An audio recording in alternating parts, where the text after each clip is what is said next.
Shalom, everyone. Good afternoon. This is your host, Victoria-Lucas again, and welcome to another edition of our homeschool series on NIUC TV. I am so glad we are back. Today, I'm honored to have Patricia and Nitza with me once again, co-hosting. Hi, ladies. Hello, Say hi to shalom. everybody. I hope you all had an amazing Sukkot. We personally are still recovering, so Yes, it was wonderful and wonderfully exhausting. But it is. I'm so glad that we're able to come back and wrap up this series that we started in the summer. So go ahead. I'm excited to get back. I can't believe it. It's been, oh goodness, since August that we have not had a homeschool show, and I'm just so excited to be back. I want to cover some announcements, guys. If this is your first time watching our show, please like it and subscribe to the NIUC TV YouTube channel. We have an amazing website called that's nystv.org. which there you can find amazing free content. You can find a chat room that is used by a fellowship that's amazing. We also have a fellowship finder, and we have Yeshuaware there. We also have a NIUC TV fellowship page on Facebook, which has grown. It's amazing. So many new people on there. Hi, everyone. And then we have, I'm so excited about this, a NIUC TV prayer chat page that has been started. And it's been such an amazing blessing, guys. We meet basically once a week. And I forget, I think it's either Sundays that Christine does it. But it's been an amazing blessing, guys. Check it out. I hope you guys have all that information. And I'm excited. Today, we're going to discuss co-ops, sports, delight learning, all through the Hebrew mindset. We also want to share an amazing blessing that the Father is doing. And, I'm excited to be able to announce that we are starting a new segment. We are kind of coming out of the umbrella of crossing over, the ministry for the homeschool shows, and really focusing on the family has grown so much, and we've had such an amazing response, especially after Sukkot, that we are starting our own, like, yay! Multiply and divide. That's right, multiply and divide. The Father is amazing, and it's going to be called Raising Up the Remnant. And yes, we're going to be focusing on, raising up the remnant in today's troubling times, prophetic times, and really it's going to have a lot of great content. It is growing, and we have a lot of things lined up all through next Passover, right, ladies? I'm like so excited. Yeah. Yes, and we have stuff scheduled up through next March. So I know, how exciting. Now we are going to have a show once a month, which we are committed to, all three of us, and whatever other show comes along that we can add on according to our schedule, we will be bringing on. Like, I know that we're going to have a wellness show in January. We're also having a special Hanukkah show with Dr. Stephen Pidgeon on how to overcome transhumanism. I'm so excited about that one in particular. And just such many great things that the Father is doing. And so I'm just thankful. I'm so thankful for Patty, who's mentored me, and Nitza also. And of course, Jessica, everything I've learned through crossing over. I'm just so thankful for her and everything that the Father is doing. And of course, thankful for NIUC TV for giving us this opportunity to fellowship together and really feeling this need for the body. So please keep us in your prayers. Keep us in your prayers. So yes, ladies, chime in. If you guys want to say something, go right ahead. If not, we can go right into the teaching. Can we tell the audience if you have, do you have the dates for the next shows? We're going to have one next week on the November 1st, correct? And that's going to We are actually and graduate? Actually, we're doing one on, yes, we're doing our official last show in our series that we started, which basically was like a homeschooling 101. Okay. We're going to be finishing that the 1st. On the 31st, I'm excited. I'm going to have Toratown on. Oh, and cool. we're going to be discussing a little bit of history on Halloween and how really not so good. And really, again, our focus on raising the remnant. And, as parents, how do we overcome all of this tugging that the world has? There's so many people coming to this walk. And we really just want to feel the need of helping families. And so that covers November. I know that December we're going to have Stephen Pigeon. And I know that we're doing a show past January on essential oils, and we're doing health and wellness to start off the new year. And I forget, Nitza, I know that I'm still working on the calendar, but if you remember anything else, Patty or Nitza, what go ahead and chime in. I have November 1st, I believe, is the testing and the graduation portion, correct? Yes. So then on the 31st, you're doing one with Toratown, is that correct? Yes, Faye and Gary Arbro. Now, that's October 31st, right? Yes, ma'am. Next week. All right. So, then I think you're doing one on, is it December 6th with Steve Pigeon? Yes. Correct? December 6th. And then, I'm for some reason, I don't have the dates, but I thought we were doing one in January. Yes, with which Patty? That was going to be the biblical health one or something like that, right? In January. Yes, okay. That's what we're doing. Well, we'll put up a calendar or something. Yes, we're going to put up a calendar and a schedule, and we're working on getting those shows on the NIUCTV website also, where everybody knows. Any particular days of the month, or we're just? It will be on Wednesdays. Okay, gotcha. Okay. That's the way that it works best for everyone, and it's going to be this time slot from 6 to 8 p.m. Eastern time. Yes, thank you for keeping me in check. I get it. Well, I have to write it all down, I have shows, I have other shows, so all right, thanks. Yes. Yeah, and maybe there's something when you get the website and stuff done, that those will be posted. They will, and we are going to start almost like uploading our shows on there. So we're working on all that. And like I said, the Father's just amazingly giving us all of this help. I'm not a very techie person, but I do have a 17-year-old.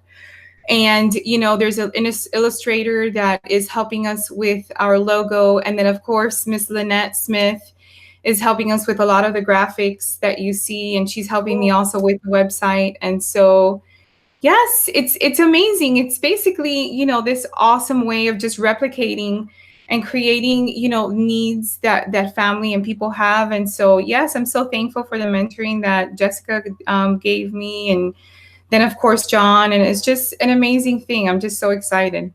Keep us in your prayers. So, yeah, I think it's January 2nd or 3rd, whichever will be the health and wellness and or biblical oils. And February, I think it's the 7th preparation for the bride, craft skills. Yes. Like that. And then we'll keep going, whatever you girls come up with. Whatever we come up with. And if we have the opportunity to add on guests, we will. I have and let the audience send information on if there's something in particular they would like to discuss or have.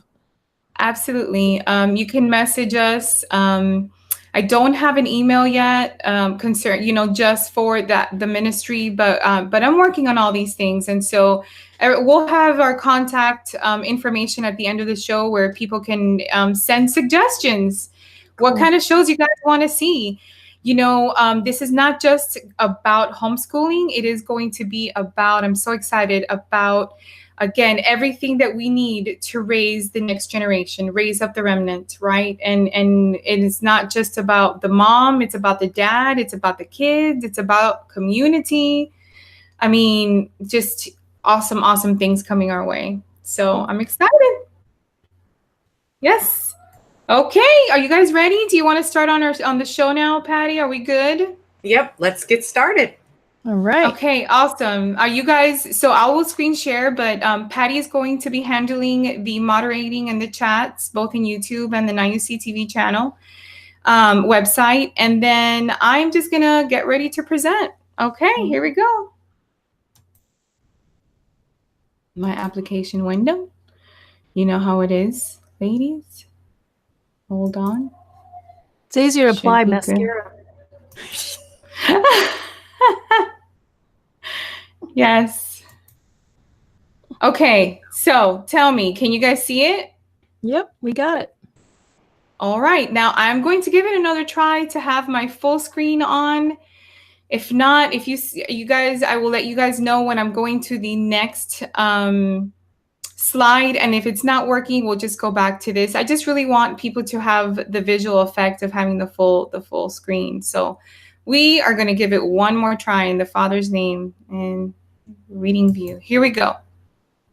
So do you guys see it full screen? Yes. Okay, awesome.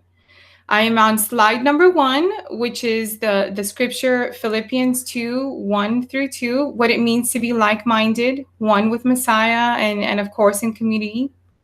And I'm going to go ahead and read it. So if there's any encouragement in Christ, any comfort from love, any participation in the Spirit, any affection and sympathy, complete my joy by being of the same mind, having the same love, being in a full accord and of one mind. You know, and I wanted to start off, of course, with scripture, but I wanted to start off with this scripture because, you know, when it's difficult to find like-mindedness within fellowship. You know, when we first come out into this walk, we feel so alone, and we feel like there's not many of us out there. And guys, I just want you to know that no matter where you're at, we are one with Messiah. Okay. So as we start talking about co-ops, you know, our first co-op, we are co-oping with Messiah, with Yeshua. And so I wanted to just impart that because I know that we get messages that you guys don't have fellowship, but you know, it's just a process. And I know that he'll provide when the time is right. So yeah. So what is a homeschool co-op? A homeschool co-op is a group of families who meet together and work corporately to achieve common goals. Co-ops can be organized around academics, social time, arts, activities, crafts, social work, projects, or a combination of these. And so, yes, let's discuss the upside. And Nitza and Patty, whenever you want to chime in, you guys know that this is an interactive show. You just come on in and you say what you need to say. So don't worry about interrupting me or not. I love this where we learn from each other. So yes. Well, can I interrupt here? So Absolutely. You know, maybe some people don't know really what the word co-op comes from. It comes from cooperative. And coming from an agricultural farming background, a lot of people know a co-op as, for instance, in Florida, they have citrus co-ops or cooperatives where all the different farmers get together that have orange groves, for instance, or grapefruit or lemon or whatever they do.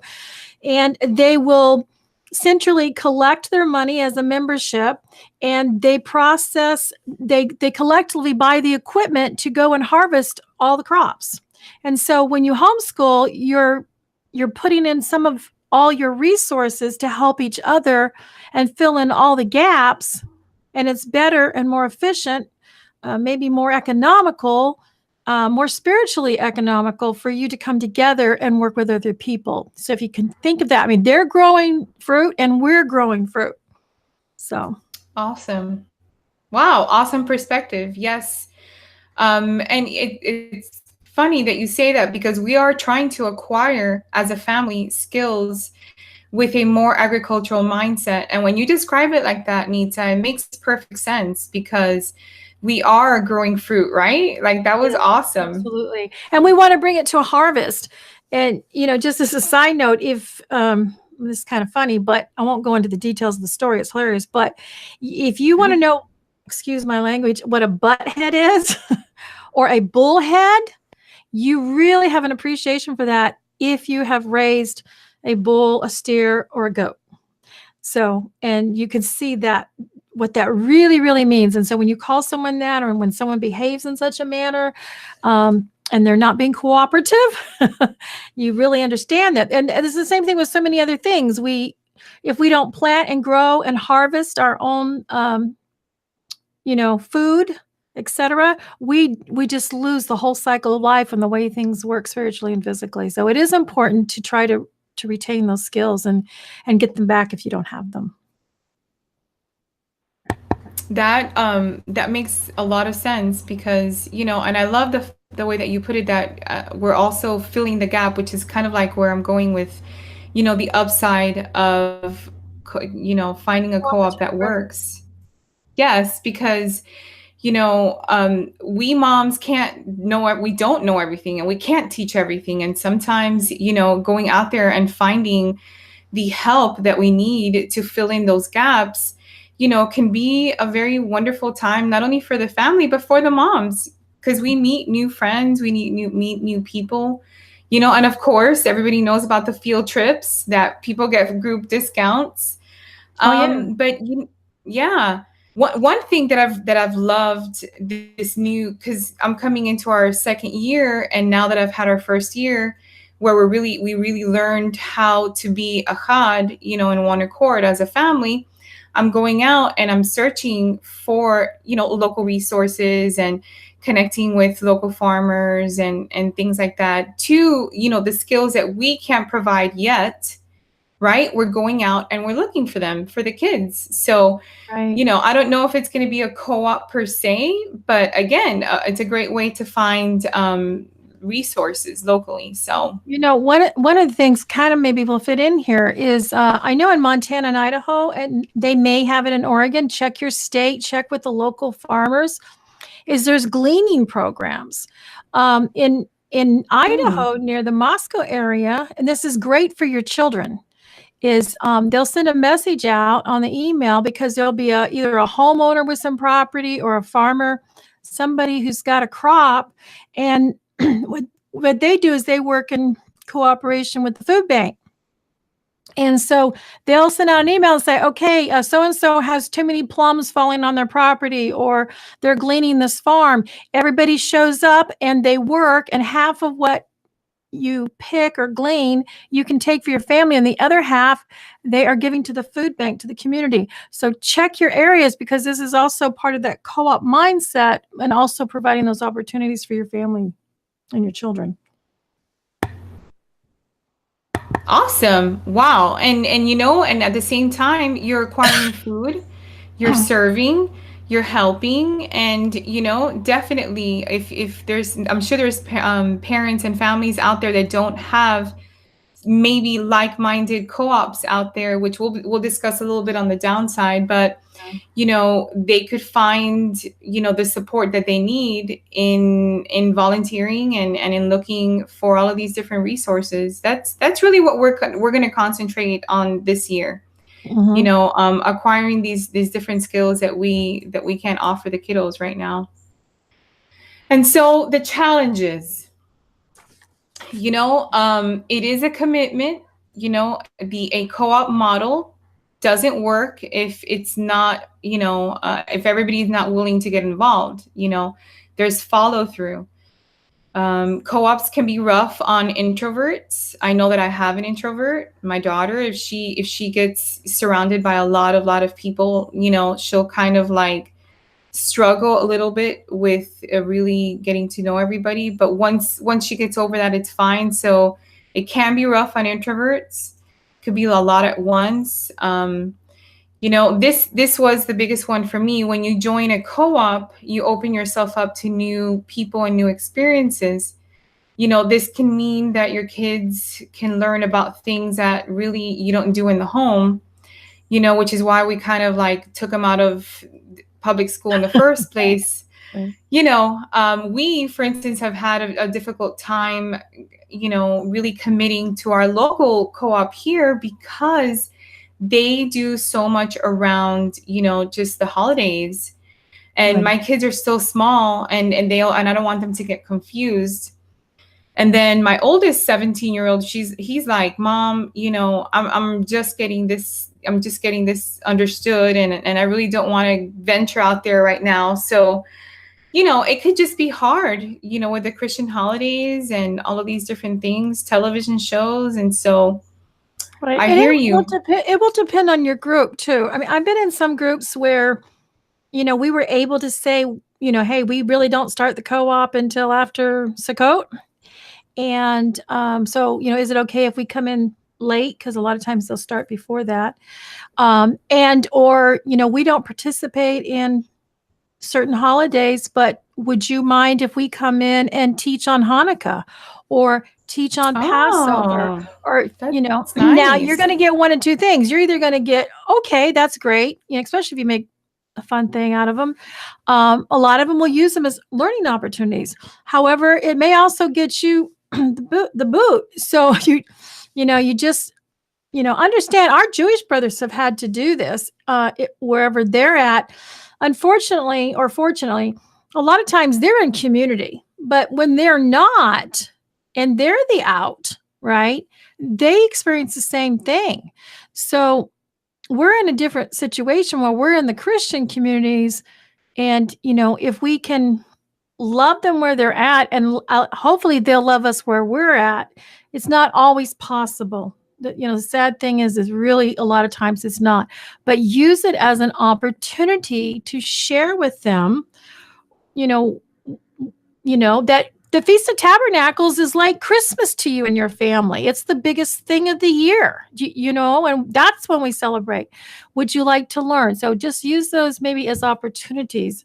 And the other thing, which I think you might, instead of just getting together, to also co-op getting together and hiring, say, a piano teacher or a voice teacher or a guitar teacher or something, and use it to focus on, a certain thing, not just a regular co-op. So, but anyway, look for opportunities. Father would maybe open the doors for you. That is awesome. In fact, I was gonna have Patty express her how she did last year, because I know her kids are in my local co-op here. Patty's kids attend, and so Patty, how was it for you last year?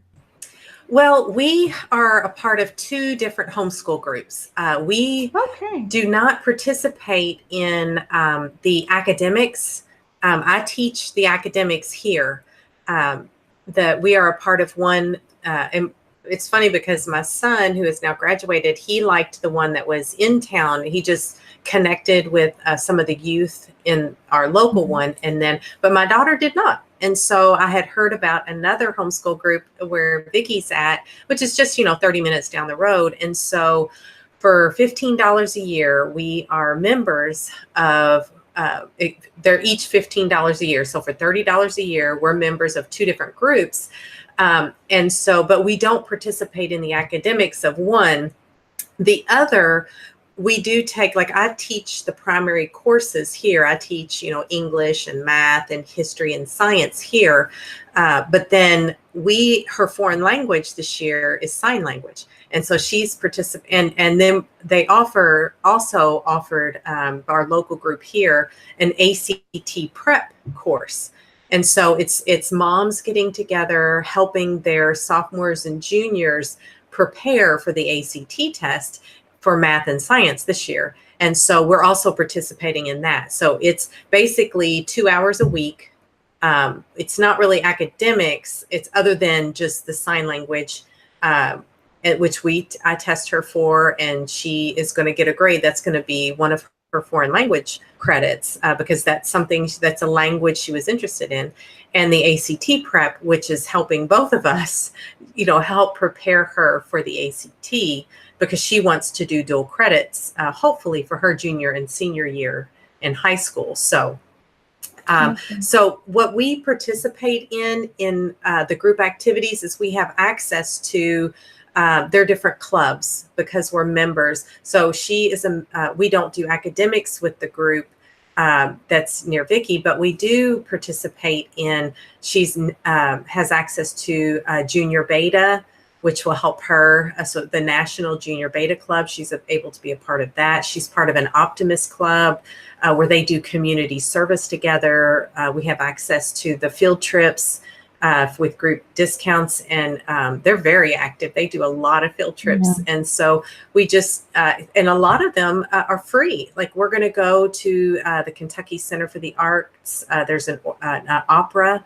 that we're going to go, and the tickets were free because we're going to the dress rehearsal. So, so I mean, I find it advantageous to be a part just for those aspects. Now, we don't participate in all of the, Christmas activities and things like that, which, is fine.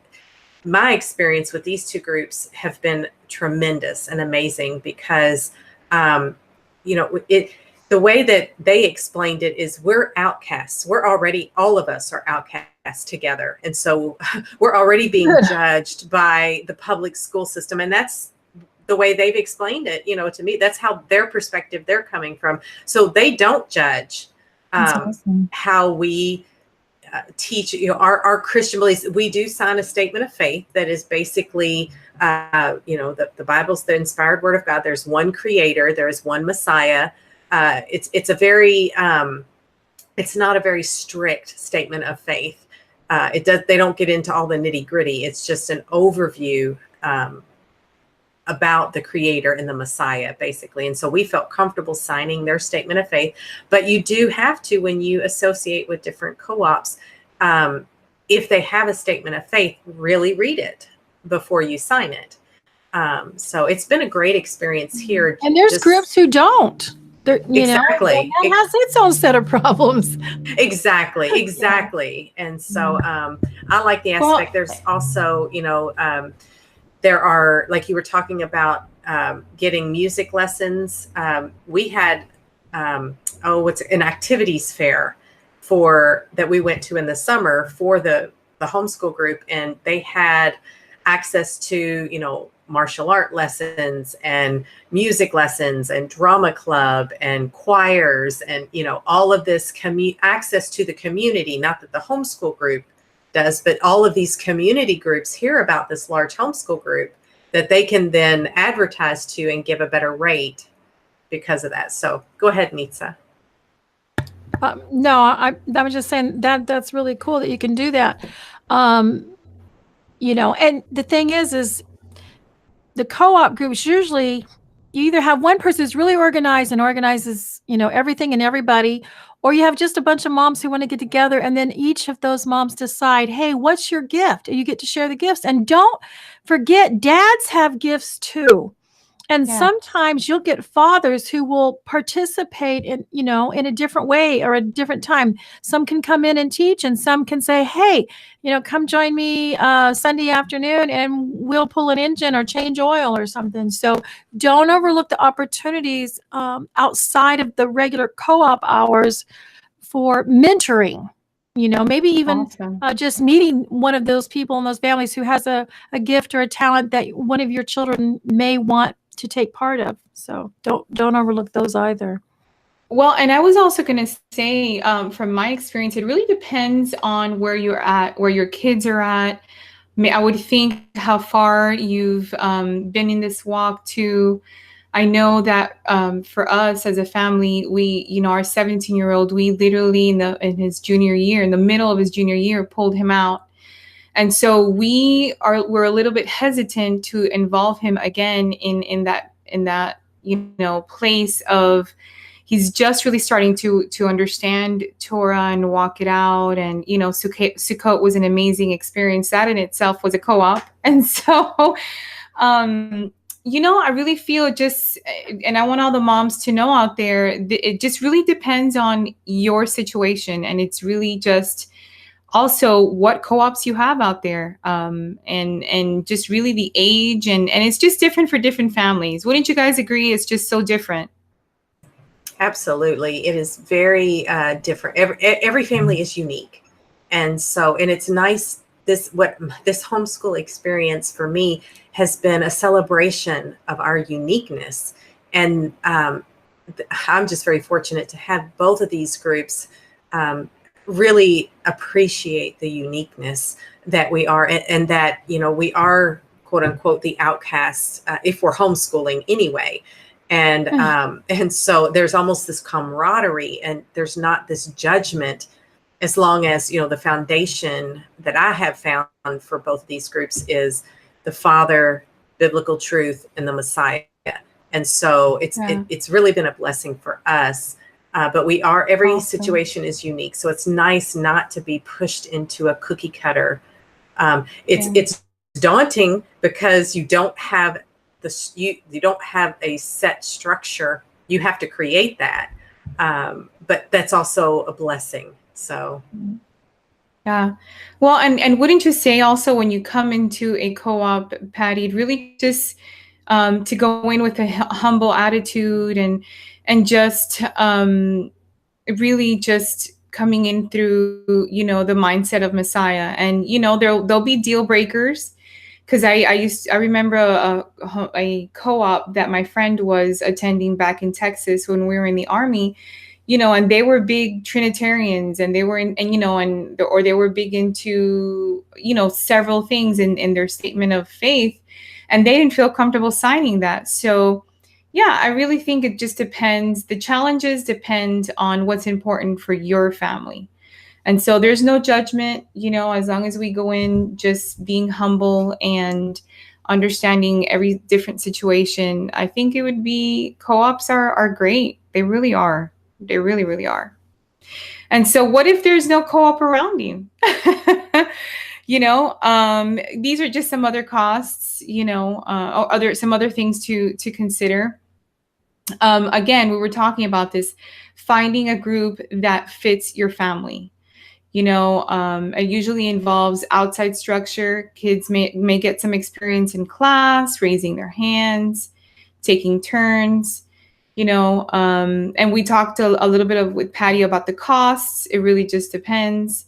You know, I wanted Nitza to talk about a little bit about what paid and unpaid versus unpaid. What's the difference, Nitza?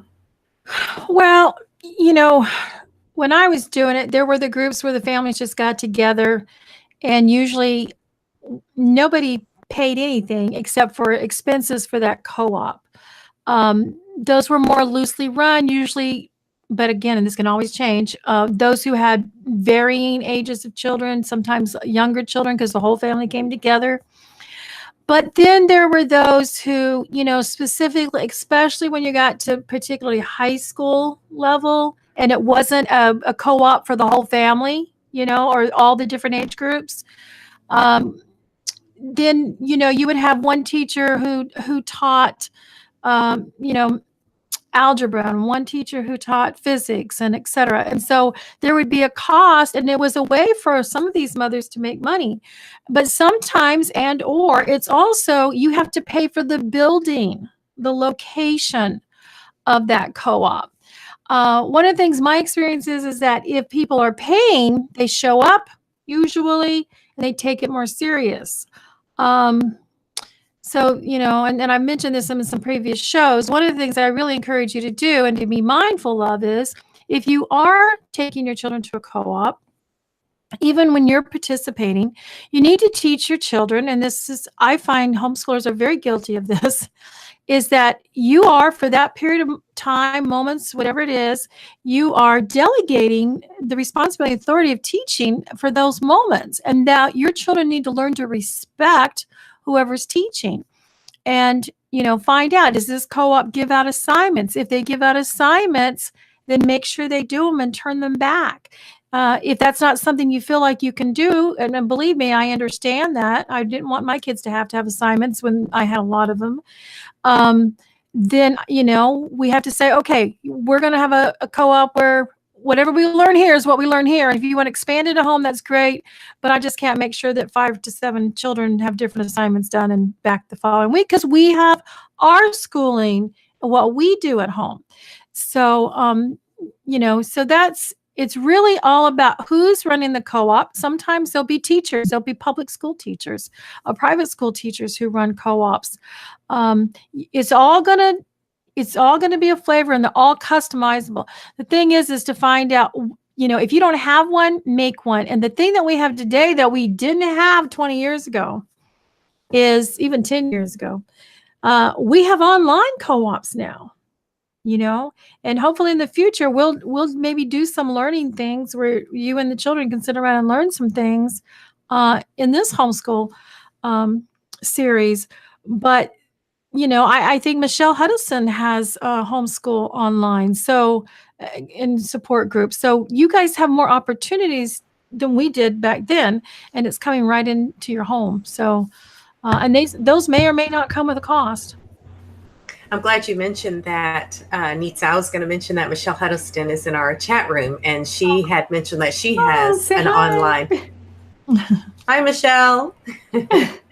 Well, and let her know that we have her. I have her as a resource at the end of the show. I put her Facebook page on there, and I know that she has an email, a Facebook, not only a Facebook account, a page, but also a website. So yes, I put it there as a resource. She is amazing.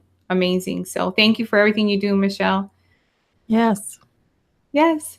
Well, and I also wanted to talk about, the involvement and requirements. A lot of the co-ops also require the moms to either teach or volunteer in some way, which makes perfect sense. Co-ops are not a place where, maybe if they're older, perhaps, but it's not a matter of just coming in and dropping your kiddos off. A lot of times they are required to serve in some way. And so keep that in mind, guys. And not all co-ops cater to all types of homeschoolers. And, there is no all fit, co-op out there. And this is what Nitza mentioned, which I love. If you don't have one that fits, or if there are none around you, you could always start one. Yeah. Which I'm sure Nitza has a lot of information to share. Well, we used to have some people who just dropped their kids off, but they cleared it. They cleared it with us. We would have some moms who were just really good at nurturing the young kids, and they just wanted to play with the young kids. So they would take the young kids off into another room and play with them. But yes, you can't use it as a drop off. And unfortunately, we do have a lot of people coming into homeschooling who maybe didn't have certain upbringings and skills of politeness and etiquette, and are used to doing things the way they've done them out there, where you do just drop off the kids, because we train everyone that, the government and everybody's responsible, right? Not you. So you might have to relearn some things. And learn what that etiquette and that protocol is. So, but you can also have people cover for you. We've had a lot of moms just cover, say, I'll take your kid, or I'll take care of them, and I'll be responsible for them. But make sure that if someone else is, you also give them the right and the authority to take care of your child the way they need to, so your child will behave properly. Oh, yes. Wonderful point about, the way that we're indoctrinated, and to just, drop off the kids and just, I think it shouldn't be that way, because if we're all, even if we're to start our own and we all just get together of, a group of friends get together on a regular basis, even if it's every week or once a month, and, taking turns and planning activities, and visiting each other's house every week. I know that a lot of fellowships out there coming into Torah are starting their own co-ops. It really makes sense, and you guys, we could go over the Torah portion before Shabbat with the kids. And so, there's a lot of wonderful things that we could do together. And I love your idea, Nitza, about, in the long term, eventually, when we get this all figured out, having our own co-op here where we could all get together and somebody teaches something. That would be amazing, even if we just kind of pre-recorded, and we'll just have to figure something out. People from your audience who could come on and share something that would be, totally amazing for the moms or for the kids or both. So, there's a lot of opportunities now with cyberspace that we didn't have before. Amen. That's awesome. While we have it, guys, because we don't know when it could be taken down. And so, I don't mean to be gloom and doom, but it could happen. So, yes. So with co-ops, the most important thing is forming a group of like-minded individuals and families that could share interest and plus the commitment. I love what Nitza was saying, that if we do commit to doing a co-op and the kiddos get an assignment, you need to have follow through. It's part of the respect to that teacher. And that was an amazing point, Nitza. So thank you so much.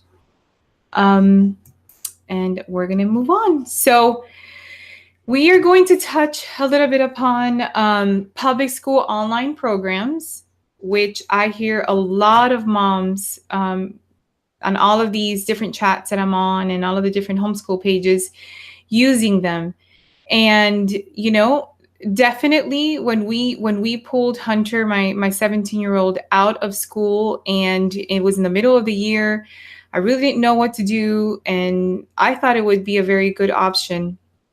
But, I really didn't find it to be all that great in our family, because it was really just the same indoctrination, but just doing it at the house.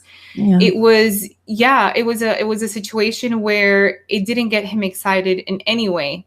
It was just him sitting in front of the computer, basically just clicking away. And so I don't know what you guys experience, and I know, Nita, you'll have a lot to say about this, but because I love what you say, whoever pays, owns, and dictates, again, part of bringing the kids out and our children out of, the public school system is really, it's understanding what they're being taught. And so what do you think about public school at home? You want to go, Patricia? It's what information are they teaching? What history are they teaching? What science are they teaching? What is this instruction, their curriculum consist of? And public school at home is teaching, there's two mutually exclusive frameworks, worldviews. There's evolution based and there's creation based. And for us, we taught both to our kids. And then, okay, here's what evolution teaches, and here's what creation, here's what the Bible teaches, and here's the evidence, and help them to critically think. So I don't have a problem teaching their perspective in a balanced way, with the goal of getting our kids to think and reason and problem solve for themselves, because truth is truth. There is absolute truth. Yahweh's word, the Bible, is absolute truth. It can be tested. It will stand the test. His word does. And so I don't have a problem, especially for my kids are older. Now, younger kids, I would be more discerning. But once they get to the level where they're moving beyond concrete thinking, they're able to comprehend some abstract concepts and thoughts, and to be able to think and reason, those early teens, mid-teens, I have no problem teaching both. But as far as a curriculum, I want them to get the foundation first. So I teach the foundation first, and then so as a primary curriculum, I prefer teaching biblical truth. And then, but I do go to, especially like with science and with history, and say, okay, see, this is our foundation, this is truth, but look what else is being taught out there, and preparing them to be in the world, not of the world, but to be in the world, so that they can be able to reason and defend and give a hope and a defense for why they believe what they do. So, because I don't want them just to believe what I believe. I want them to understand why we believe what we believe and be able to defend it. But it all starts with, what do we believe? And then why do we believe it? So it just depends on the age. For youngers, I would not do that. teach a public school curriculum, because you're allowing their authority in your home. So that's my own personal thought, because we did look at the K through 12 online home as well. There's also, there's another free curriculum called Easy Peasy All-in-One Homeschool. That's, and I go there for their math, and Khan Academy and different, I'll use different resources to pull from. But in terms of science and history, we teach a biblical foundation. So. Well, it's a big, big can of worms. First of all, we've got the legality of it. Then we have the curriculum part of it. So, you got to find out too, in your state and whichever program you do, and a lot of them are the state ones, you technically, legally, remember we talked in previous shows that homeschooling is a word that's a legal term, which means you don't have certain rights. It means a whole ramification of things, and it goes back to what they can and cannot dictate. So you've got to look at this, and you got to find out what's best for your family. Now, for me personally, that is no way near the heart of homeschooling.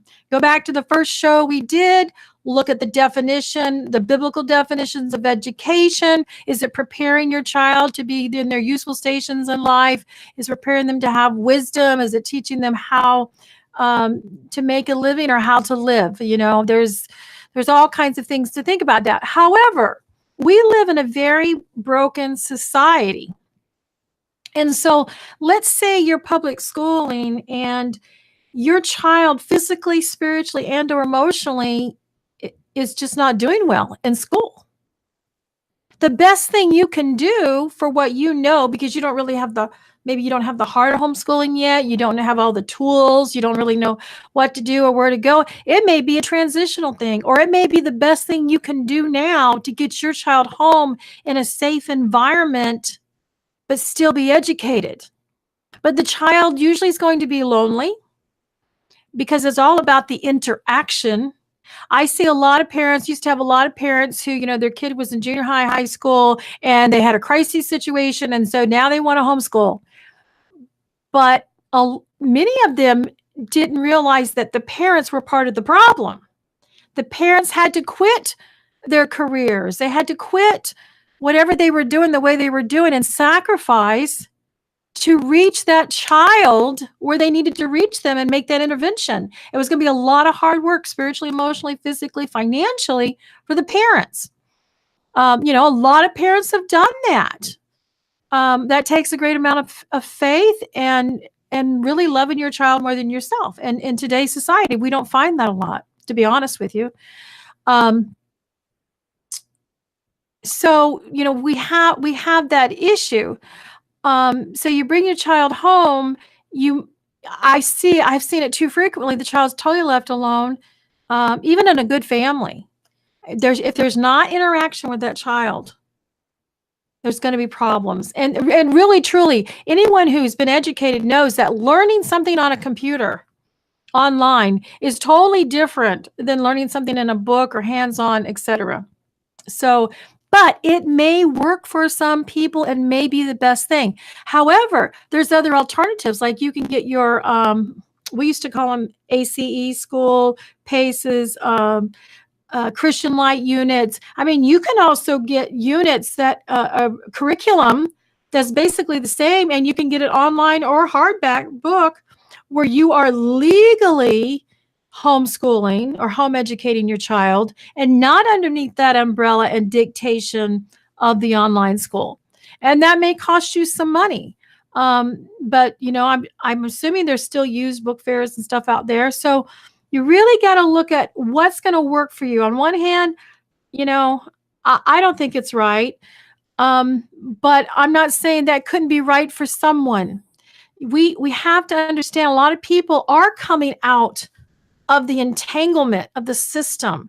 They're coming out of the entanglement of all the bad habits and the bad ways of thinking with themselves and their spouse and their children, and they're in a process. And so we have to find what works for that family and especially for that child.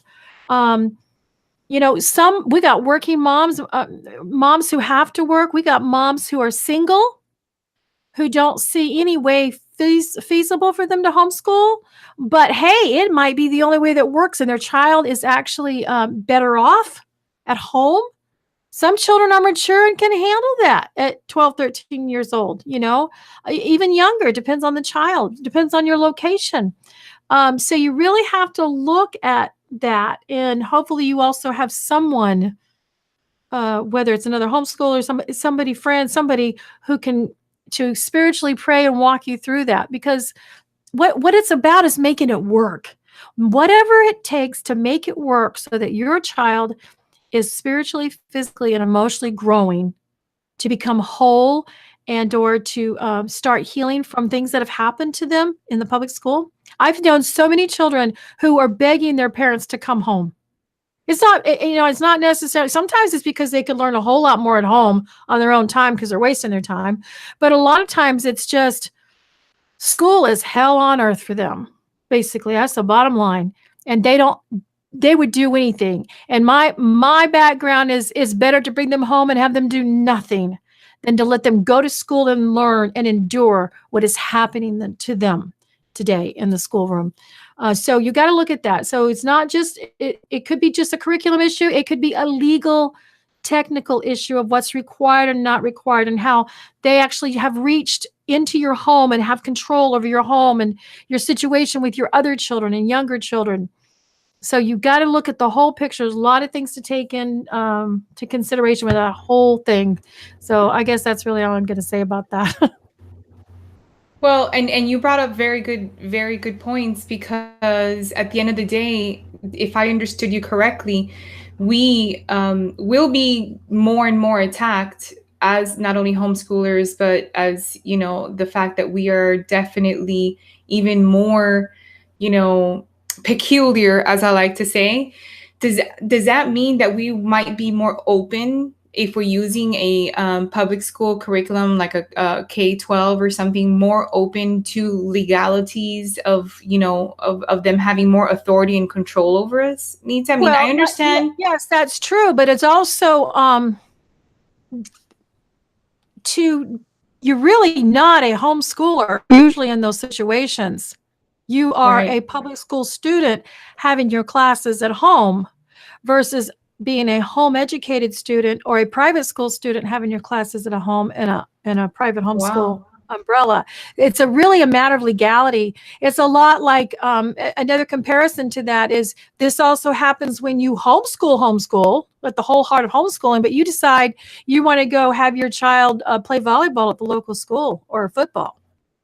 That can be one of the worst things you've ever done, because you've opened your doors and let some access into your home and to your child and your legal covering and your spiritual covering. It may be one of the best things for some places and some children in some districts. It works out great. We would never agree to foster parenting because we understood the invasion that would give and the exposure to our family. And, they're not going to agree with what we agree with. It could easily have our children take care away from us because of what we believe. We believe in a biblical education. We don't believe in, vaccinations, et cetera. But what we did do in the state that we were in, we signed legal guardianship with women who were pregnant and having children in incarceration. So we took care of babies that were born to prison mothers and brought them in our homes. And that kept social services out of our front door and let us be what we thought more what Yahweh would want us to do. We can be an advocate for the mother, for their baby. As a foster parent, you can never be an advocate. You can only be a caretaker. And your doors are open 24/7 at the susceptibility of them showing up anytime, any place. And so now you put your whole entire family at risk. So a lot of people just aren't wise enough or understand that there are legal terms and they mean certain things that give more access.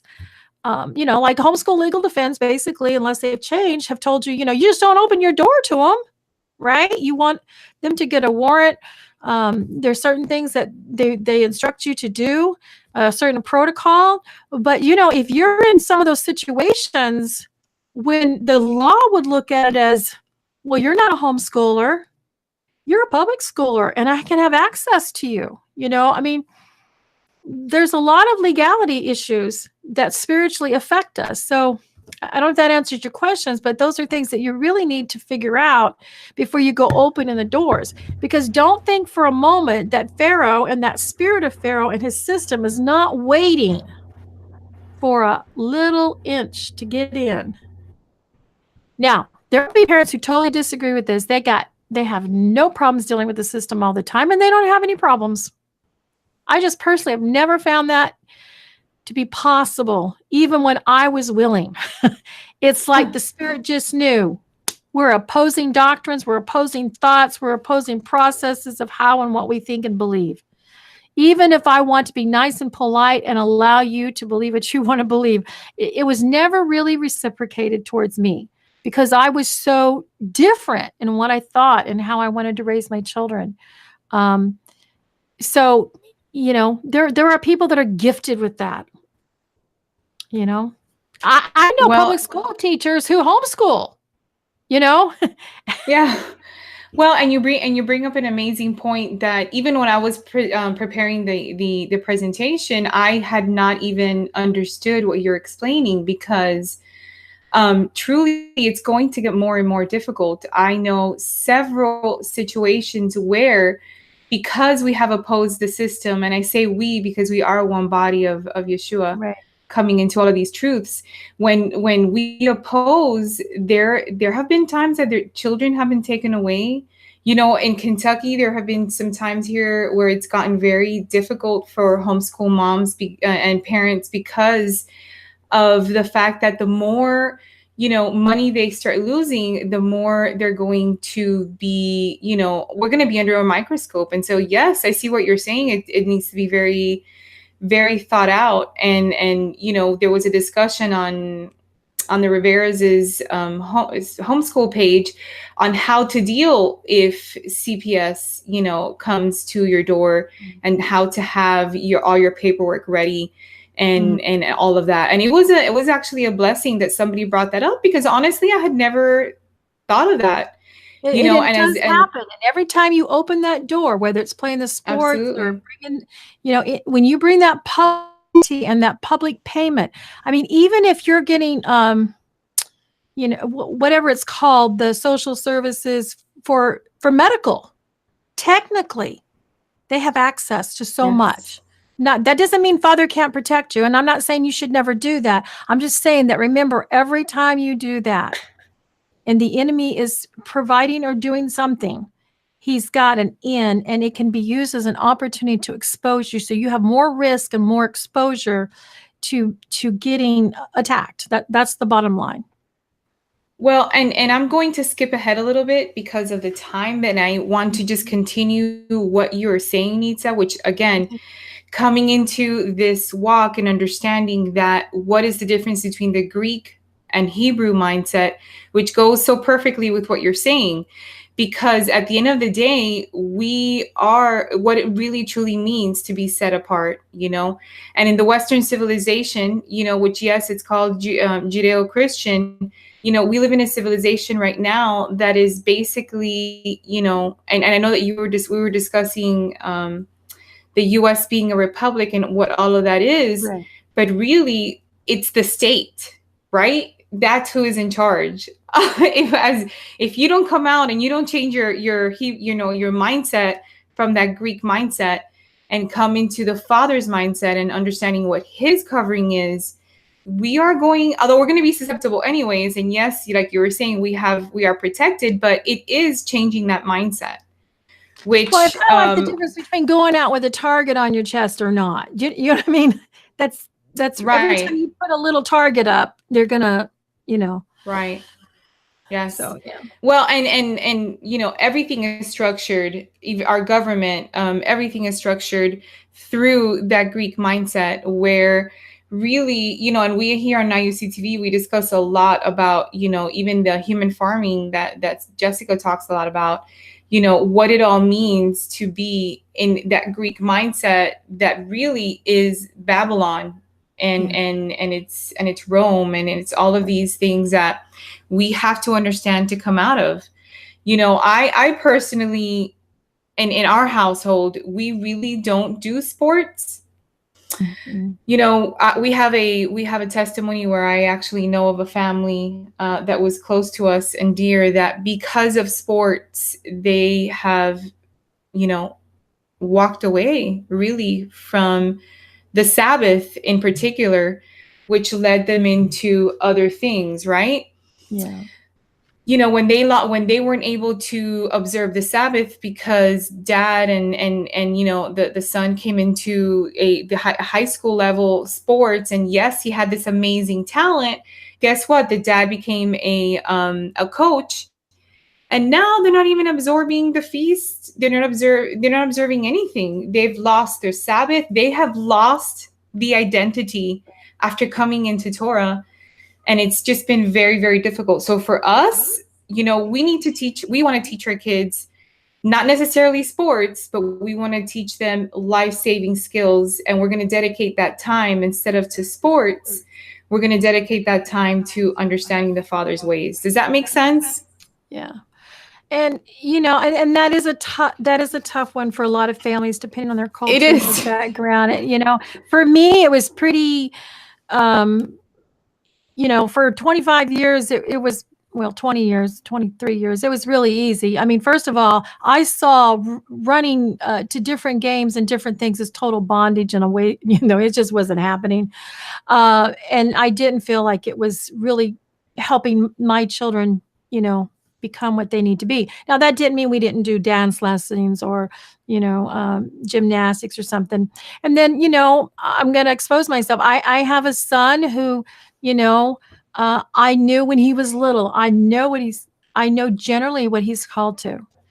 And when he was 15, the opportunity finally came, and he was mature, and now he's entered into training, which is very controversial for many in martial arts. But I know he's trained to be a soldier and a protector. And, right. There's times that Sabbath can be an issue, but the way we handled it, and we took a lot of prayer, was okay.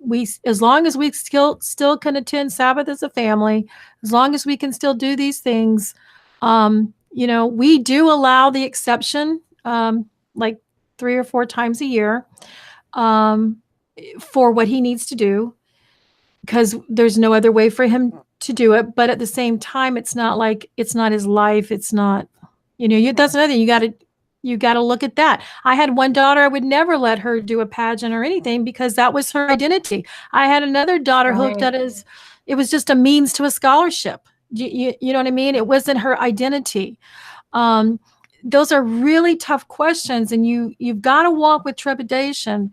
And so, but I see my son, he's using it for his mind and his discipline and his health coaching that he's wanting to do he's not even 17 yet, in a month or two, and he's already coaching and doing emotional coaching internships. So, you got to be really, really careful, because you can't make whatever that is more important. And so my son, has to address that. Our other son, he was called one time to work on Sabbath, and my older children, I would have just flat told them, no, you're not doing it. But I got smart as I got older.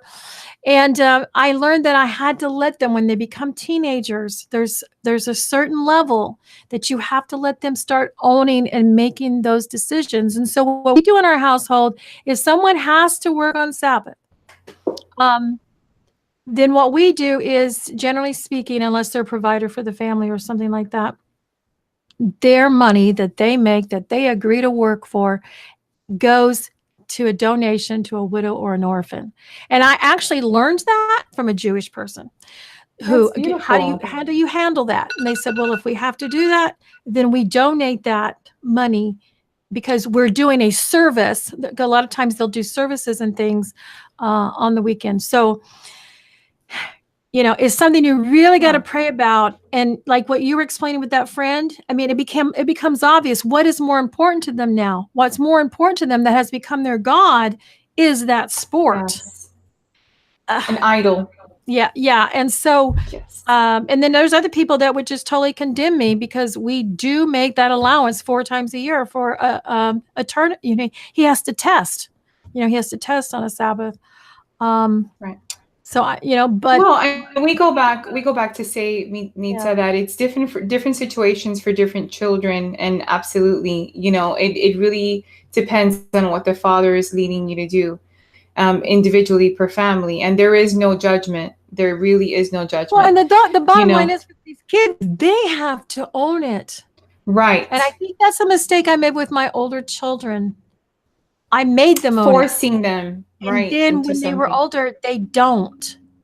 Mm-hmm. They have all the values, but they don't own it and live it and pursue it. I see it coming back around now, but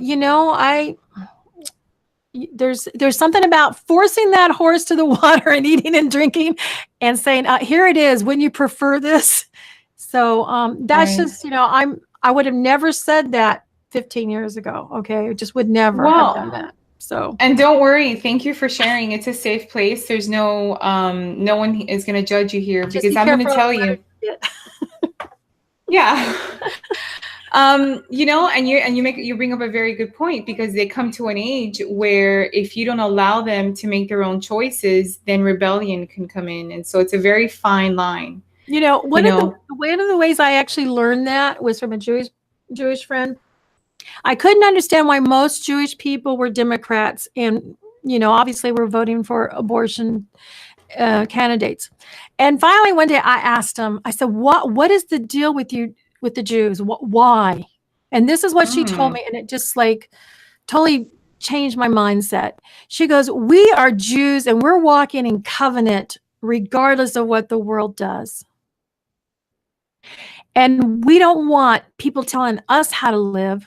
So we don't want to vote people in here going to tell other people how to live. And I said, well, that's not the way it is in the kingdom. And that's not the way a Christian thinks. And you know what I mean? It's just totally foreign to what we think and how we think, especially as a Christian patriot, et cetera. But the more I thought about that, the more I contemplated it, it hit me. And I just felt like the Father said, why do you treat your older children as if they have to obey the covenant when they have not chosen it for themselves? And that was like, oh, now I can love them and treat them like I would the neighbor, because it used to be, this is where you came from. This is the gift you've been given. This is the responsibility you have. You represent your family. You represent Elohim. And this is expected of you. And just telling you, it didn't come out so well. So now that's the way I handle it. I love them where they're at. And so with the last 2, I haven't forced them, and it's working. They're making the choices on their own. We're not have to do it for them. So anyway. That is awesome. Yeah, we appreciate the wisdom, Nitza, that you bring and just your transparency. And so I just want you to know we appreciate you and the wisdom that you bring. Well, thank you. I'm just sharing what has worked and hasn't worked. Well, and that's what we need, because again, that's why I'm so thankful for the Father for what he provides, because these are just a bunch of moms coming out and sharing and, coming into this walk where you've been walking it out for, like you said, for 20 years. And so, yes, thank you so much for sharing. And homeschooling for 30. Yeah. Wow. So I'm going to be 60 next month, and my youngest is 16. Okay. Wow. So, yeah. Awesome. Well, and so, I found that when I share the history with my kids, with my son in particular, my 17-year-old, he does make his own choices, and he really still loves soccer and he wants to pursue soccer. But we also find it so difficult as a family because it is so expensive. And also, how do the biblical principle of saving and really, creating this future of all these plans that we have as a family, some of these events are like, a season of soccer. If you don't do it through school, a season of soccer can cost you easily $1,200. Wow. So how does one do that? Like, again, having that mindset, what must I do? But like, I love how you said, if they make money, you have them put it away and give it to a widow or, basically some kind of cause. That's beautiful. That's great. And you got to be really careful because, and I think it depends a lot on the age of the child. First of all, if you're going to take a young child and indoctrinate into sports, I think you're opening up personally a big can of worms. But if you wait till they're older, because really what you're wanting to convey to the child, and you may even have to say, look, we don't really want our family to be all about revolving around this sport, but at the same time, we do want to revolve around helping you develop the skill and the calling that you have. Because if I just flat say, we're not doing this because it's not good for the whole family, right? And it's not our goal and destination, then you might get bitterness and rebellion from that because that child doesn't feel valued in what they want to do. Now, if they're younger, if they're much younger, then, they got to grow up and get over it for the moment. But as they're getting older and they're becoming teenagers, those are areas that you really got to hopefully have that relationship. And, and they kind of really want to go one way in the flesh, but they're watching you and waiting to see. And then they're like relieved when you don't let them. So you got to be really careful, but at the same time, you got to really pray and know, when do you tell them yes or no? And when do you tell them, what do you think? You go and think about it. You go and pray about it. And if you do decide to go against this, that we think is wrong, here's going to be the consequences. Okay. And like, for instance, the one was okay, you pay a widow or whatever. Well, he came back and said, no, I'm not going to go to work. But now he's over 18. And now when sometimes he has to do work in the film, because it's not always ministry that he's doing, he has to come back and go, okay, here's this money set apart to give. So, yeah, some people say that's a whole cop out and that's totally wrong and we're going to hell. But, I got to answer to the Father. And I used to go, it was all about right and wrong. And I let the relationship go and let the right and run over the relationship. And I lost. And whoever's telling you those comments, I lost the relationship with my children and my older children. Wow. And it took me years to get it back. But the way I had to get it back was to say absolutely nothing except to love them where they were at. Because once they realize you love them, and it's not about whether they obey or disobey or, agree with you, then you begin to have a real relationship with them. And that, that's what you're really wanting to develop, because we can't always be there and make those decisions. And they have to develop that relationship with the Father, not with us. They're accountable to Him in the long run, not to us. So anyway. That's beautiful. And I agree 100% with what you're saying. Isn't that how the Father and isn't that how Yeshua is with us? Yeah. Yeah. So wouldn't I rather be there and at least be able to speak into their lives when it's unctioned by the Holy Spirit instead of just what I believe or think, versus saying this is right, this is wrong, and if you don't do it, then they're not in my life at all. You know. Right. And that's the same with our neighbors, the way we treat people. We wonder why people don't want to come into the covenant. They should envy and want what we have because we're operating out of love instead of just rights and wrongs. And that's Beautiful. A very hard fine line to find, Beautiful. Well, and it reminds me of what I put here where it says the Hebrew view of ultimate virtue is to follow Yah. And while the Greeks seek self-expression, even at the expense of someone else, which is not righteous or a biblical principle, because again, it's about being one body, right? And it's what you're describing. And so that's beautiful. Thank you for sharing. And I know that helped me, because we've been on the fence, and it is a lot of money, but if he finds a way to cover it, and it's a goal that he has, then we should allow him to pursue it. That's right. And there's an age too where it's, if this is what you want, what are you willing to pay and do to make it happen? Well, and we struggle because he's so close to the age of accountability, right? Right. So we only have this window of opportunity to really sow what you're describing into him, and we don't want him to rebel, and we thought that he would rebel during us taking him out of public school. But let me just say, if you guys are contemplating and you're praying, it's the best thing that we ever did, because that's when we were able to create this amazing relationship that you're describing. And so yes, thank you for sharing. This is just a little bit of background where, the Greek mindset and what the Olympics, and, I found it fascinating, guys. If you know that the Maccabees is a book that we need to read. I know that we're going to be having a Hanukkah program, and I think you're going to share some prophetic stuff, right, Nitza and Patty? We're going to share some stuff on Hanukkah. Is that on our books? Yes, I believe it's November 29th. November 29th, yes. Because I'll tell you, it's an amazing, again, learning that the Hebrew mindset, the prophecy is not linear. It's more of a cyclical events in history, and understanding what the Maccabees had to go through, and again, the Gentile Hebrew mindset are so different, because during the Maccabees, you'll read that, you would have a synagogue, and they would come in, the Greeks would come in and put a gymnasium right there.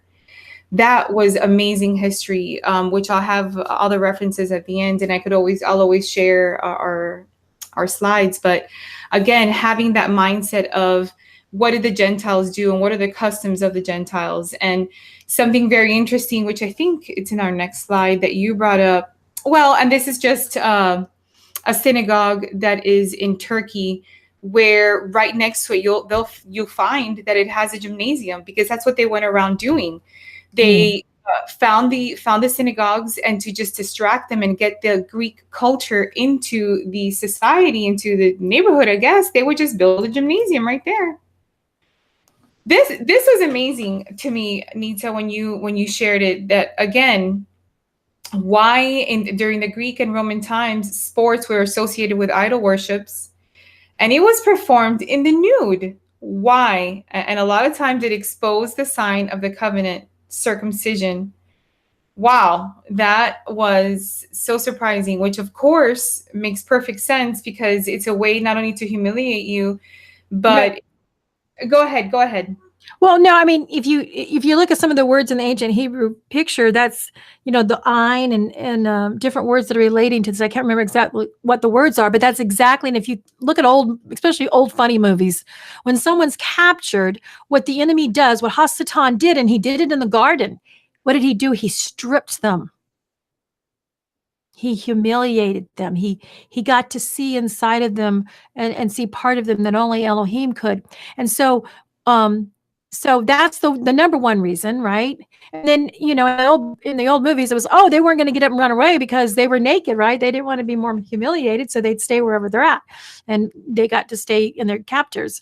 But if you remember, like during the time of Maccabees and the Maccabees and Constantine, right? What did they do? They went around killing everyone who was circumcised, right?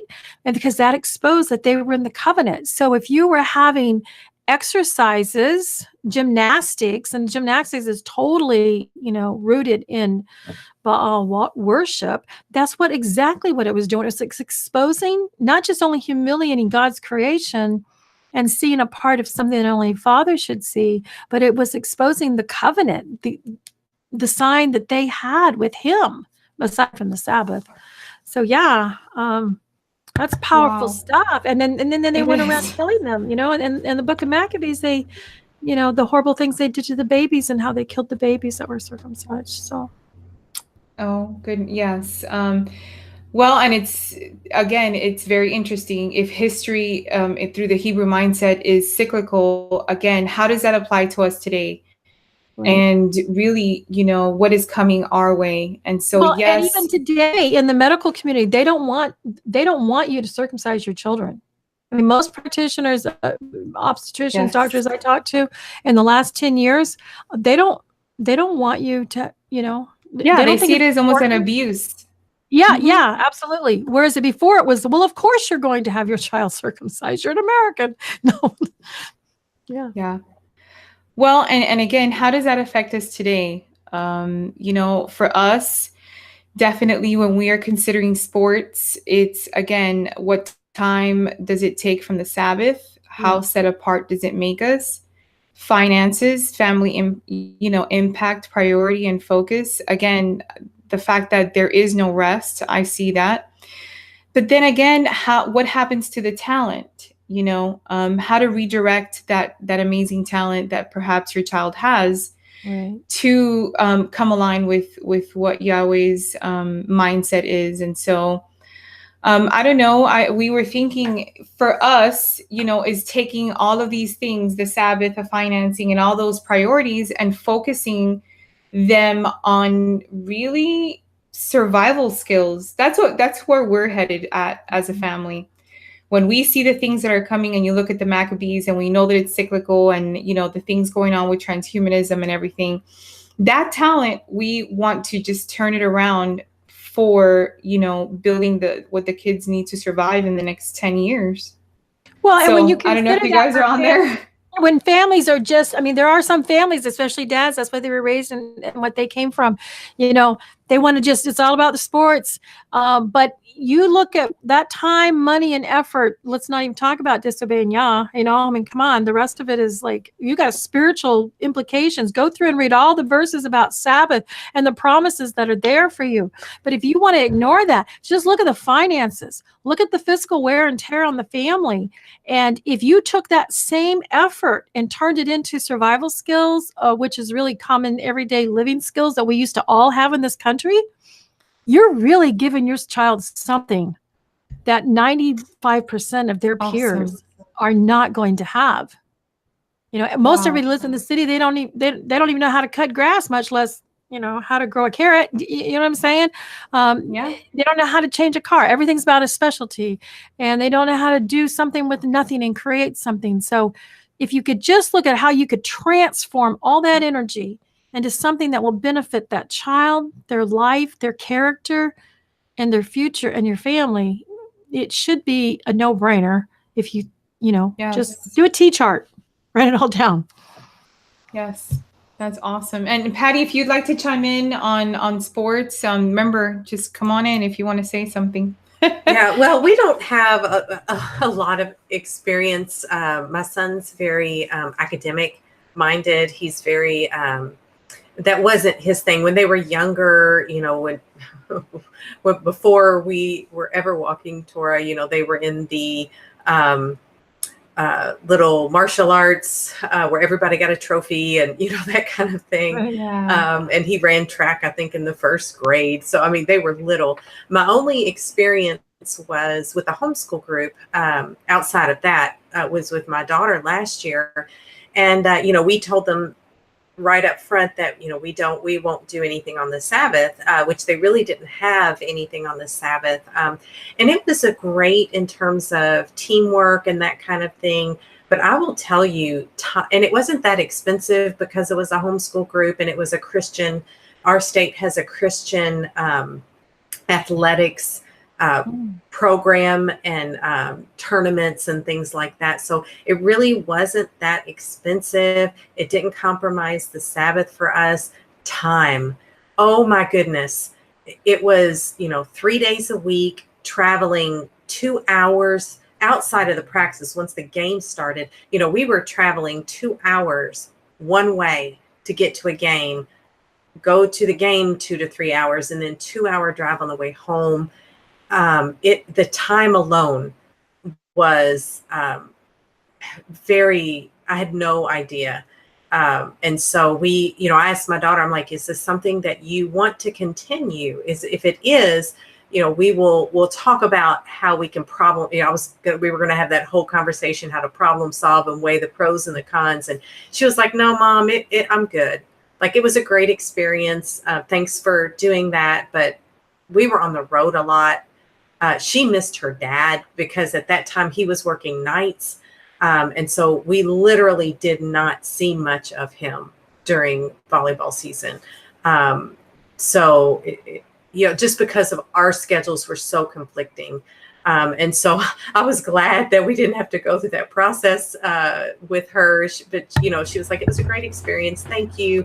But interesting. It's almost like she got out of her system, right? Yes. She experienced it. Exactly. And I was almost midway through the year going, this is great for her, and we're going to do it next year. And she was like, no, I'm good. And by that time I was like, yeah, I'm good too. So and there comes the wisdom that I was trying to tell you. Sometimes you got to know when to let them see the cost of what they're doing.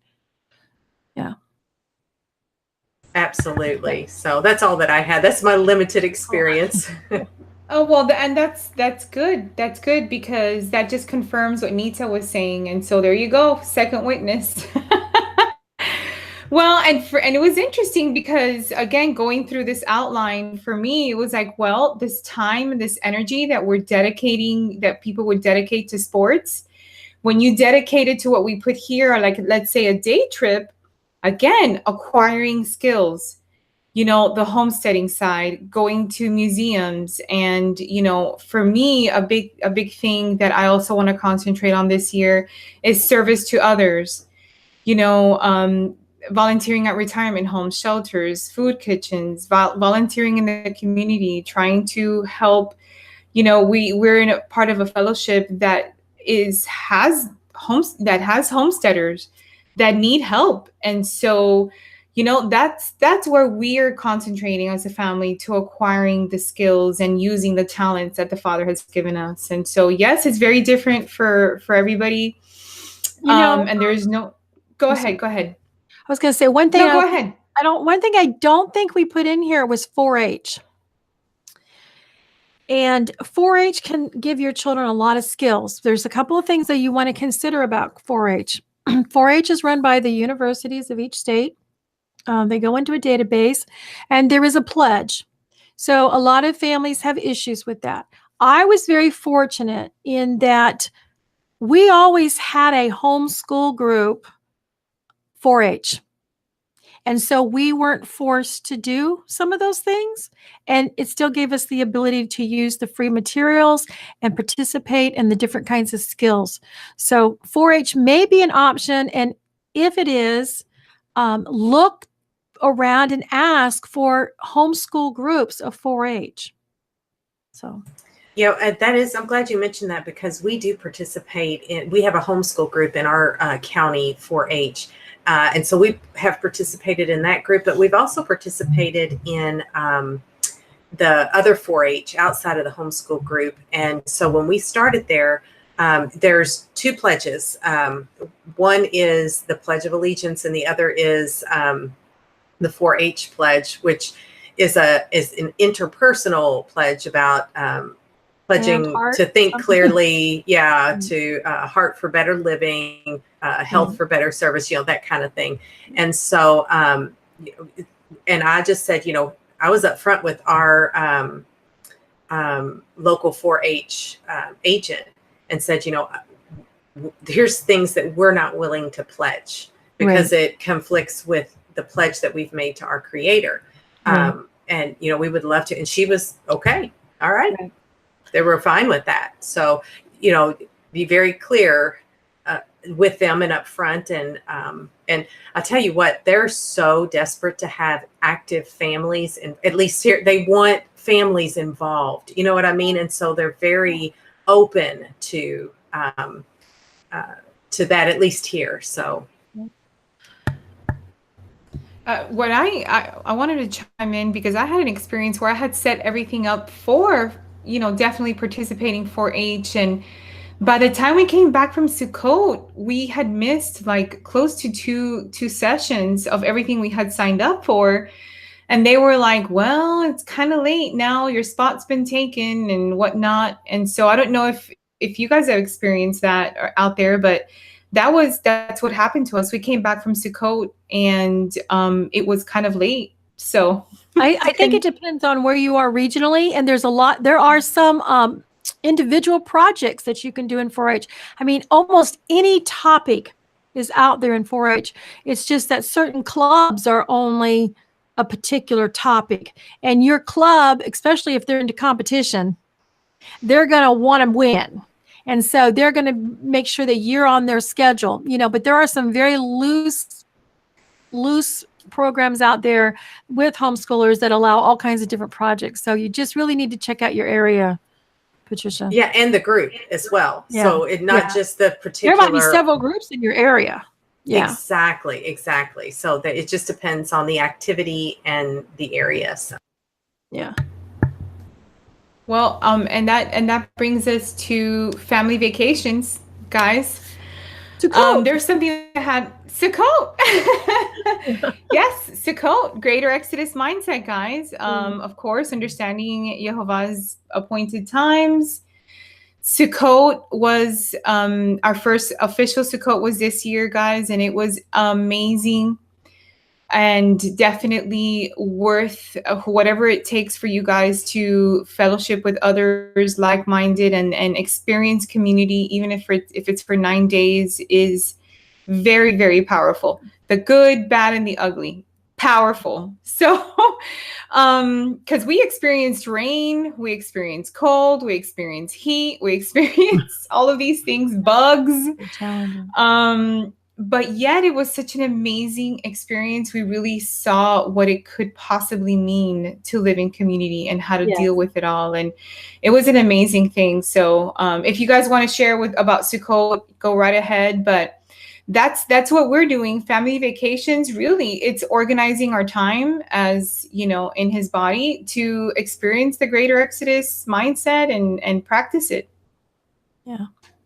And young children love it. I mean, it will be the highlight. If you bring your children up in it, it will be the highlight of the year for them.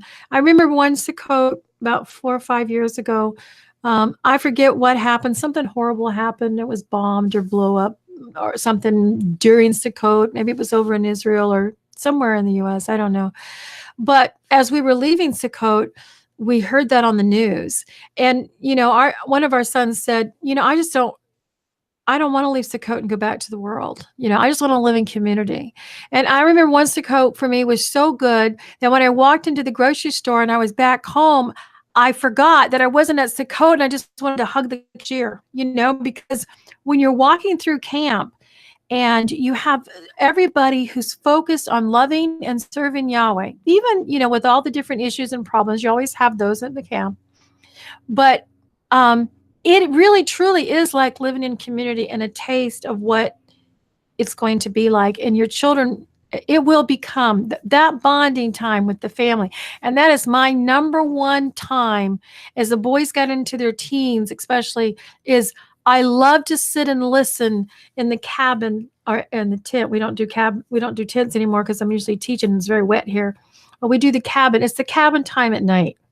And all that goes on in the camp and all the conversations we have, that binding and relationship, I will treasure forever. And I just realized this year, this may have been my last, or next year might be my last year to go to Sukkot, where my two youngest are there, and I get to listen and share with them every night. So it is a wonderful thing to build with your family and start when they're young. It's just awesome. How beautiful, and teaching them how to connect with Yah's creation. That's one of the things that we experienced. What you were saying, Nitza, about not wanting to come back and really thinking to ourselves, could we really live outside all day long? Like, we long to be outside. And just our daily daily routine, it became just when you had this routine going, boom, it was time to go. It was time to go home. And if you lived like that, you wouldn't have to worry about a football game on Saturday on Shabbat. Right. You wouldn't have to worry about Very when to true. shop. When we go to Israel, at least 90% of wherever I go, by 2:00 in the afternoon, the stores are closed. It's not an issue. So these are problems that we have to pray through and have discernment through diaspora. So yeah, that's what Sukkot gives you a taste of. Well, and Patty, I know that you guys Sukkotted at home. How was that experience? I know you got a lot of rain. Yes. We actually got it. I just have one praise report. So our backyard was flooded, and it got up to our back porch, and the rain was scheduled to continue for at least the next 36 hours at this point, when our entire backyard was flooded. And I was preparing for the basement to flood, and finally I had been preparing myself, prior to Atonement and then before Sukkot, and just really the Father was working on my heart about more and more relying on Him, not to worry, not to fret, but to just completely rely on Him. And so what does He do but give us an opportunity to do that? He doesn't just go poof, you rely more on me. He gives us opportunities to do that. And so I'm on the back porch, and my daughter and I had prepared, just made our deck just beautiful with lights and that kind of thing. And so this rain is coming up, and I'm sitting in the chair, feeling myself start to worry again. And He had been preparing me. And it's like, you know what? I have not prayed about this. I've not prayed about my basement. I've worried, I've fretted, I've tried to plan out what will happen, and we'll do this and we'll do that, and project plan, but not prayed about it. And so I just said, Father, I thank you that you reminded me that I have asked you to help me to depend on you more. I ask boldly before the throne in Yeshua's name, please stop the rain. Just but your will be done. And I'm not kidding you, my son was there with me. And within moments, the rain immediately started lightning. And within 60 seconds, it stopped. The rain stopped. And the sun came out. And I just remembering it. It's such a faith builder for me. And for my son, who was there with me, because it was scheduled to go for another 36 hours of heavy rain. That's what was forecasted for our area. And it was not me, it was him. And it was that right there was the biggest blessing to me, that my Father has been wooing me to have a deeper, closer dependence upon Him, and to pour out my needs and my heart to Him. And so I'm just tearing up remembering this faith builder. I immediately just praised His name and continued to give Him all honor and glory and praise. And if it was His will for us to get back into cleaning out our basement from water, we would have done that. I was ready, and I told Him that. But I was like, it's your Sukkot, and I don't want to have to work at your Sukkot. But we will, your will be done. It was just such a blessing. And so that was a lot of people, get upset and say, I don't go anywhere for Sukkot. I don't have anyone. Well, I'm telling you, we went 10 years without going places, but it was still a big thing at home. Exactly. And have it where you're at. Have it where you're at. Yes. There's a special sukkah, emotional, physical thing you can just feel come over your family and that time. And your children will remember it. I missed meeting a lot of people in the fellowship. Angela in the chat room, I was just telling her, I can't wait. I hope and pray Yahweh makes a way that we can meet all the families. We missed not being there, but we did Sukkot at home. And it was special, and it was a blessing. So, well, praise y'all. I know that, yes, so many people asked about you guys, and they were disappointed, but everybody understood and it had you in their prayers. And at the end of the day, it was just all focused on y'all, and it was beautiful. We saw something very special happen at our camp where the men came together, and it was just this amazing eye-opening experience where we saw the men take leadership and serve and be a chad.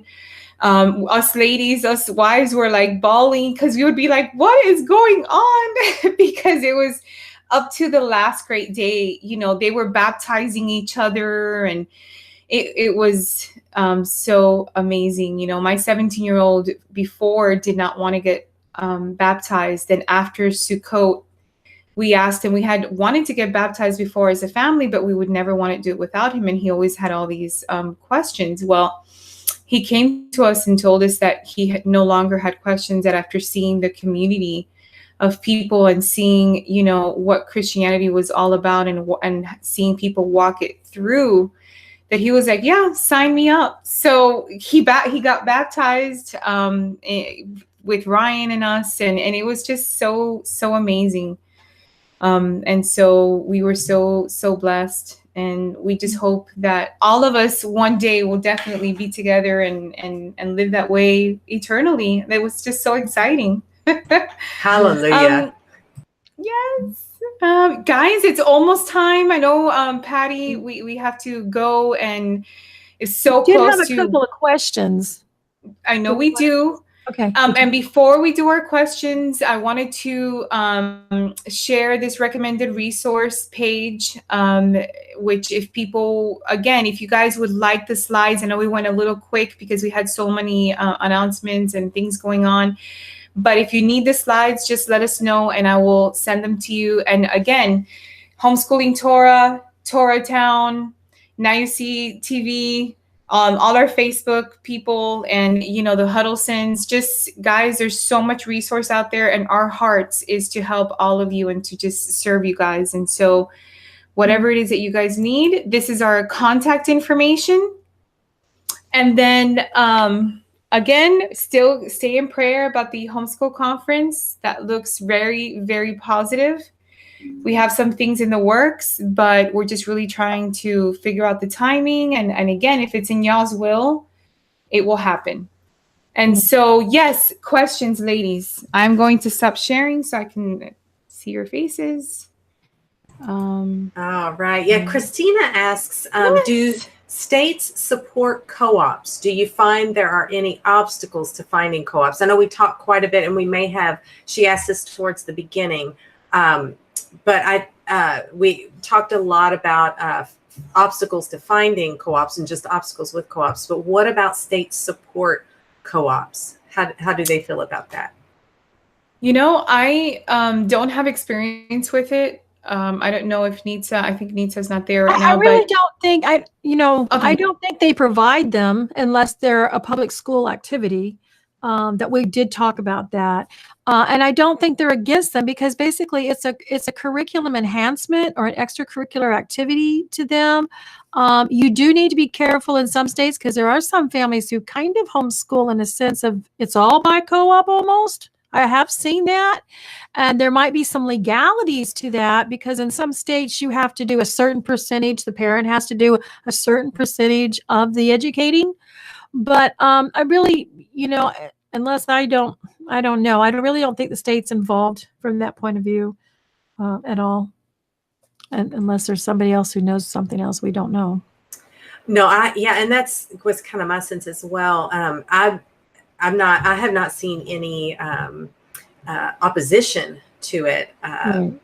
But I've only had experience with just my two areas. I think my direct area and then a neighbor, kind of our neighboring co-op. Christina also asks, she's interested in knowing what sports we would suggest. None. Survival skills. Survival skills. So like homesteading, very sporty. Archery? Yes, exactly. Archery. Yes. Yeah, I was going to say shooting sports. Yeah. Shooting sports. 4-H has a shooting sports. Yeah, exactly. Fishing, shooting sports, archery, but also volunteering for Habitat with Humanity. might be a really good that's volunteer. a wonderful one right there. Yes, learning to serve. Beautiful. Absolutely. You know, and I'm sorry, go ahead, Nitza. Go ahead. I was going to say. Well, I was going to say back to, really, my number one answer would be it has to do with the timing and the age and what the bent of your child is. That's really what it's about. Like for instance, for me, it's about, I know my son's called to be a protector, that's just what he does. And so, and he knew, and he was glad. He said, "I'm glad, Mom, you never took me to sports or did anything until I was old enough because I can understand, I can have responsibility." And he waited till he was 16. And another thing is, it's not even about purposing to do that. It's about waiting on the Father. What does He provide at that time and that place? We had no idea we were going to end up in Oregon. Just a mile down the road from that. So look at your environment, look at what Father brings into your life and what He takes away and the people that He brings in your life. Look at those opportunities and seek Him by His Spirit of what it is. It's not about whether you have a sport or not. It's about what is it that you need for your child to be equipped for what God's calling them to do. That's what I'd be looking for. Absolutely. Yes. Oh, I like how you put that, how you framed that. And I did want to say that I think self-defense is important. I think it's an important survival skill. So, but it can be misused, and younger children like to show off. And one of the ways I knew he was a protector was because many years ago at a Sukkot, a little boy was showing off with a survival knife. And my son just went, whoo, because the boy was showing off and putting in a little girl's face. So, whether he was doing it intentionally or not, he just, my son saw the danger and just boom, and so, yeah. So. Well, and that brings us to, understanding that everything that we've covered today is really just individual, family choices that it all boils down to, and really we're not here to judge. We're not here to tell you guys, this is what it needs to do. This is what you need to do. We present the information and we share from different aspects and we share from, different places where we're on our homeschool walk and our walk in the way. And so I'm just so thankful that we have the opportunity to share all of this with our viewers and our listeners. And, I did want to say that when you look at sports, again, what skills can they acquire for their future? And so that's that, because part of why we are doing what we're doing and why we have this fire, guys, it's because we know that very difficult times are coming in our generation. And so, and it's so many people coming out. And so what do? It's acquiring these skills. And that's what I think we need to prioritize in doing. And not that I'm telling anybody what to do. It's just that's what I would do. And even if we don't have difficult times, those skills we're everyday skills that people had in this country, and they still have in many other countries. So I would say, because of where I came from, not to focus too much on, yes, we need to be prepared for what we're engaging and what we're going into. But, we have a generation of homeschoolers who were raised knowing that, and they didn't see it. And then they found that they didn't have a reason for it, and they turned. So you got to be careful, because there's this fear, that maybe comes with it. And it's like, you've been preparing me, things are going to get bad, And it's like, they are bad. But see, they didn't get bad so instantly and so catastrophically that they didn't realize that they're the frog in the boiling pot and they're boiling and they don't even know it, So, yeah. Well, and don't you agree that it's also about preparing, like Torah has taught us as a family, it's preparing that next generation and the next generation. You know, I see our Jewish brothers and sisters, they concentrate so much on that next generation. And so and it's the character that goes with the skills. The character that goes with the skills. The character that goes with the skills is so important. Hey, Mom, it's time to go. They've